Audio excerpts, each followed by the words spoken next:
घने जंगलों के बीच बसा एक छोटा सा गांव था जिसका नाम शांतिवन था। यह गांव अपना प्राकृतिक सुंदरता और शांत वातावरण के लिए प्रसिद्ध था।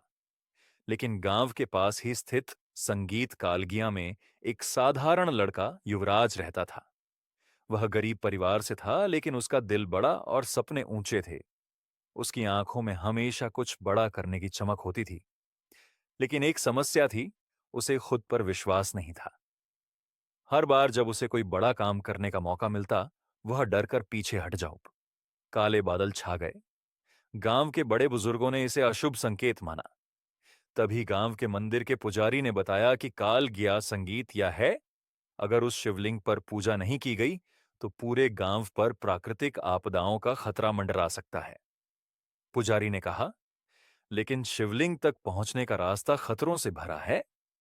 वहां केवल वही जा सकता है जिसे अपने ऊपर पूरा भरोसा हो। गांव के कई नौजवानों ने कोशिश करने की बात कही, लेकिन डर के कारण कोई आगे नहीं बढ़ा। युवराज चुपचाप यह सब देख रहा था। उसके मन में कुछ हलचल हो रही थी।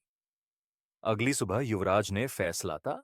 एक दिन गांव के माता पिता से आशीर्वाद लिया और अपनी एक यात्रा शुरू की। उसके पास ना तो कोई खास हथियार था, ना कोई साथी, बस एक छोटी सी पोटली जिसमें थोड़ा खाना और पानी था। जैसे ही वह पर्वत की ओर बढ़ा, रास्ता मुश्किल होता गया। घने जंगल, तेज हवाएं और अजीब अजीब आवाजें उसे डराने लगी। लेकिन वह हर कदम पर खुद को समझाता, मैं इसे कर सकता हूं। रास्ते में युवराज को पहली चुनौती मिली। एक गहरी खाई उसके रास्ते में थी। खाई के पार जाने के लिए कोई पुल नहीं था। उसने चारों ओर देखा तो उसे एक पेड़ का तना मिला। उसने अपनी ताकत से उस तने को खाई पर रखा और सावधानी से पार किया। दूसरी चुनौती थी जंगल के अंदर अजीबोगरीब जानवरों का सामना। यह जानवर भयानक लगते थे, लेकिन असल में उन्हें डराने के अलावा वे कुछ नहीं कर सकते थे। युवराज ने अपनी सांसों को शांत रखा और धीरे धीरे आगे बढ़ता रहा। तीसरी चुनौती सबसे कठिन थी। पहाड़ पर एक गुफा थी जिसमें एक बड़ा सांप बैठा था। वह गुफा ही शिवलिंग तक पहुंचने का अंतिम रास्ता था। युवराज पहले तो कांप गया, लेकिन उसने मन में सोचा, डर के बिना साहस की कोई कीमत नहीं। उसने साहस जुटाया और सांप के सामने खड़ा हो गया। सांप ने उसे देखकर कहा, तुम क्यों आए हो युवक? अगर तुमने मेरे सवालों का सही जवाब दिया तो मैं तुम्हें आगे जाने दूंगा।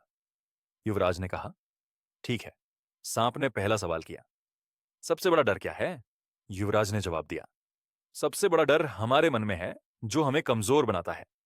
सांप ने दूसरा सवाल किया, ताकत कहां से आती है? युवराज ने कहा, ताकत हमारे आत्मविश्वास और मेहनत से आती है। आखिरी सवाल था, क्या तुम इस यात्रा में सफल हो? युवराज ने दृढ़ता से कहा, हां, क्योंकि मैंने अपनी शक्ति को पहचान लिया है। सांप मुस्कुराया और रास्ता दे दिया। युवराज ने गुफा पार की और शिवलिंग तक पहुंचा। उसने श्रद्धा से पूजा की और गांव की सुरक्षा के लिए प्रार्थना की। जैसे ही उसने पूजा पूरी की, चारों ओर उजाला छा गया। काल गया लौटा तो सभी ने उसका स्वागत किया। गांव के मुखिया ने कहा, युवराज, तुमने ना केवल गांव को संकट से बचाया, बल्कि हमें यह सिखाया कि हमारी असली ताकत हमारे भीतर है।